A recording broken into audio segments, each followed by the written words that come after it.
inawezekana asilimia kubwa ya kujifunza kwetu tutakuwa tunaizungumza habari za Christmas. Jamani, haleluya! Habari za Yesu aliyezaliwa miaka 2000 iliyopita. Sasa tunaendelea kusherekea na kufurahia ukombozi wetu wa mwanaume Yesu ambaye amezaliwa ili kwamba kwa kupitia yeye sisi tupate ukombozi. Tupate ukombozi. Jamani, haleluya! Kichwa ambacho tutasimama nacho kwa kipindi karibia chote kwa siku zote, hata kama kuna mambo mengine tutakayokuwa tunaendelea nayo, lakini kichwa hiki cha somo letu kinasema kumruhusu Yesu azaliwe katika kila eneo la maisha yetu. Arudia tena, kumruhusu Yesu azaliwe katika kila eneo la maisha yetu. Hicho ndio kichwa chetu kikuu, lakini eneo hilo ni eneo muhimu sana, na kama kanisa ni muhimu sana nyakati na majira yetu tuliyo nayo kuhakikisha kwamba tunaendelea kuruhusu Yesu aendelee kuzaliwa katika maisha yetu, katika kila eneo la maisha yetu. Maana tulipo sasa na wakati tulio nao sasa ni wakati wa kujiandaa. Wakati wowote kipenga cha mwisho kinaweza kupigwa. Jamani, haleluya! Kipenga cha mwisho kinaweza kikalia. Maana yake tusiporuhusu Yesu akazaliwa katika kila eneo la maisha yetu, tunaweza kujisababishia matatizo makubwa kwenye maisha yetu.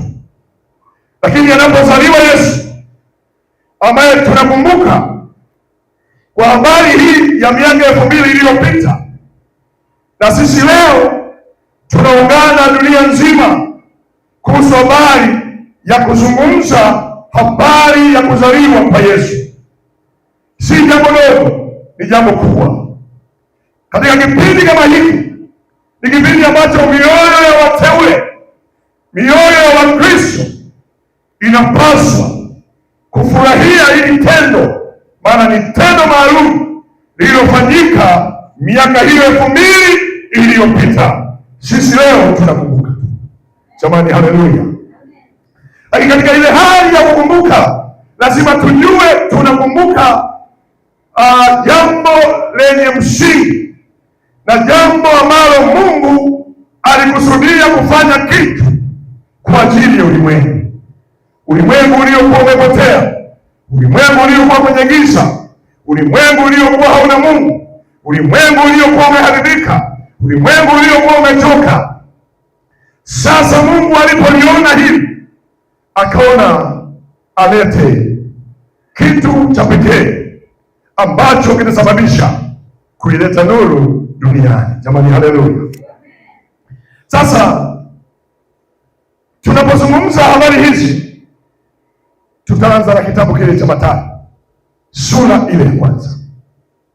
Kitabu cha Mathayo ile sura ya kwanza. Kitabu cha Mathayo sura ya kwanza, na tutaanza kusoma kitabu cha Mathayo sura ile ya kwanza, kuanzia mstari wa 18.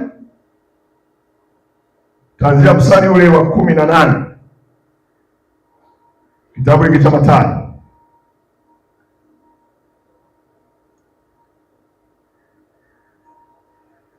Katika mstari wa 18 tunakwenda kuanza kusoma leo.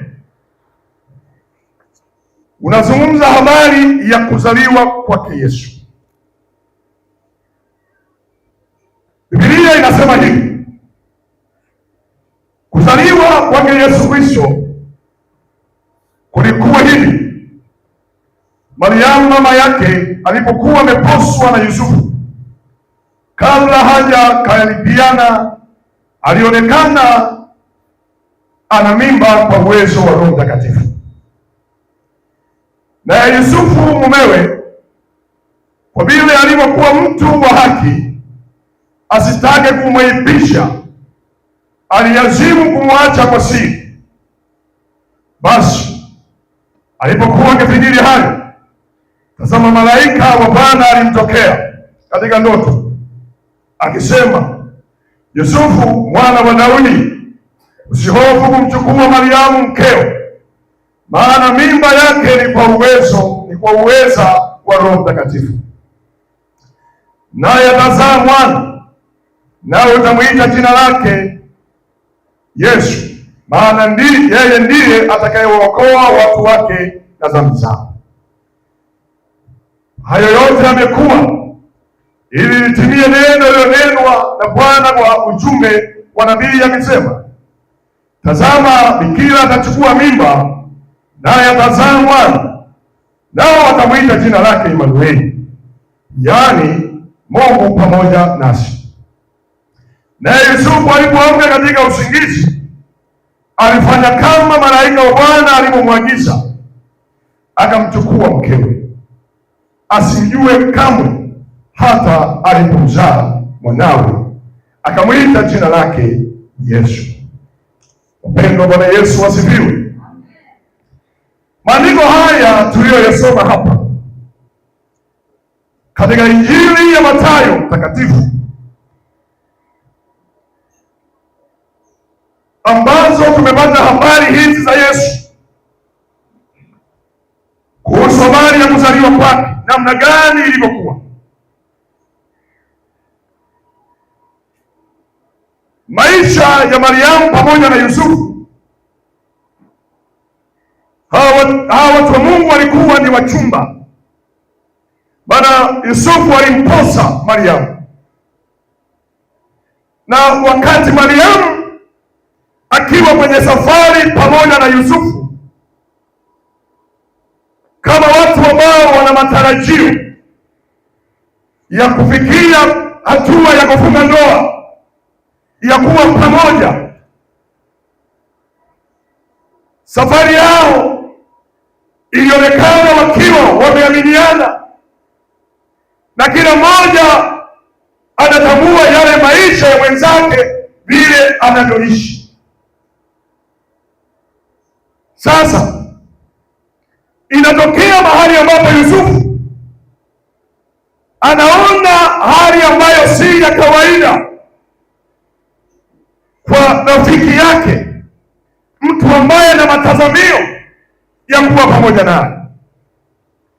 Sasa Yusufu alipoona yale mabadiliko ya Mariamu vile alivyo, yakamtia wasiwasi, yakamtia mashaka. Akaona, nitafanya nini? Jamii ya watu wanaonizunguka watanielewaje? Watalizungumzaje hili jambo? Kwa namna ambavyo Mariamu anaonekana ana mabadiliko katika ile hali yake ya mwili. Kwa hili jambo likasumbua kwenye ufahamu wa Yusufu, na akajiangalia kwamba ni kwa namna gani ninaweza kufanya huyu mwanaume kama wanaume wengine, kama ambavyo mimi na wewe leo, wale wanaume wenzangu ambao tuko hapa. Jambo kama hili likitokea, lazima kutatokea hali ambayo sio nzuri. Wewe mtumia binti, unahitaji binti huyu awe sehemu ya maisha yako baadaye, lakini ghafla unamuona yule binti tayari amekuwa mjamzito. Lazima utakuwa na maswali ya kujiuliza kwamba hapa, je, kuna nini?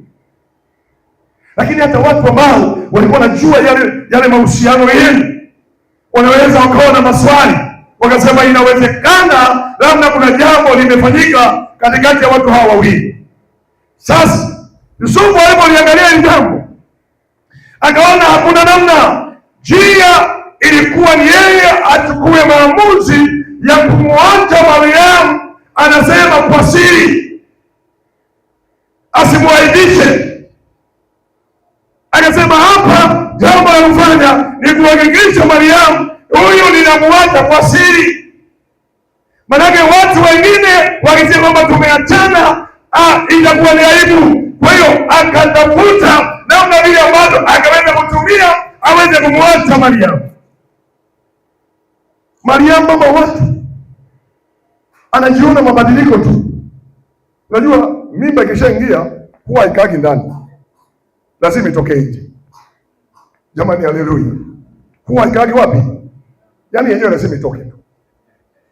Yaani wewe hata kama ungejitahidi ufiche kwamba haitatokea, itatokea, kwa sababu yenyewe ndivyo ilivyowekwa, kwamba kile kiumbe kule ndani kinapokuwa kimezaa ingia, kadiri siku zinavyoendelea kinakuwa. Sasa kinapokuwa, tumbo la mama lazima liwe na mabadiliko. Kwa hata kama mtu ambaye yamkini angekuwa huyo mtu, hata kama anasema, hata kama hujui kusoma, hata kama hujui kusoma, hata picha tu jamani, haleluya! Hata picha tu, picha huwezi ukaisoma. Wewe picha unajua kwamba miguu inatakiwa iangalie chini, kichwa kiangalie juu. Sasa tunakuona kwenye unasoma gazeti, wewe umeweka vizile picha kwenye magazeti zimeangalia chini, alafu mwenzetu ndio